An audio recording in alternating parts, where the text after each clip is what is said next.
అది అంజనాద్రి అనేది బ్రహ్మగిరికి సమీపంలో అంజనాద్రి అన్నది ఉన్నది. కాబట్టి ఆ అంజనాద్రిలోనే హనుమంతుల వారు జన్మించారు.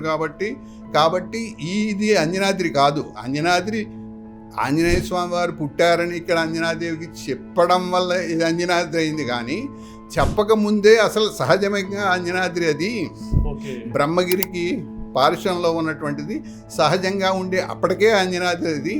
కాబట్టి ఈ కథ దీనివల్ల అంజనాద్రి రూపం పొందినటువంటి ఈ అంజనాద్రి కాదు, ఆ అంజనాద్రి జన్మస్థలం అని చెప్పని వాళ్ళు చెప్పడం జరుగుతోంది.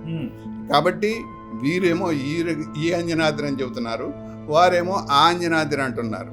కానీ వాస్తవంగా రామాయణం విషయంలో కానీ, రాముని పాత్రల విషయంలో కానీ, రామాయణ కాలంలో జరిగినటువంటి సంఘటనల విషయంలో కానీ మనం ప్రమాణంగా తీసుకోవాల్సింది ఏమిటయ్యా అంటే, పురాణాలు కానీ, ఉపపురాణాలు కానీ, ఇతిహాసాలు కానీ, సంహితలు కానీ ఇవేవి ప్రమాణాలుగా తీసుకోకూడదు. ఎందుకంటే రామాయణంలో ఏదైతే చెప్పబడిందో అదే ప్రమాణంగా తీసుకోవాలి. రామాయణ కాలంలో ఏం జరిగిందో అది బ్రహ్మగారు చెబుతారు. రామాయణంలో అనృతమైనటువంటి వాక్యం ఒక్కటి కూడా లేదు. వాక్యం అనృతమైనటువంటి అసత్యమైనటువంటి వాక్యం ఒక్కటి కూడా లేదు. పైగా వాల్మీకి మహర్షి చేత రచింపబడినటువంటి రామాయణం అంటే వాల్మీకి రామాయణాన్నే మనం ప్రమాణంగా తీసుకోవాలి.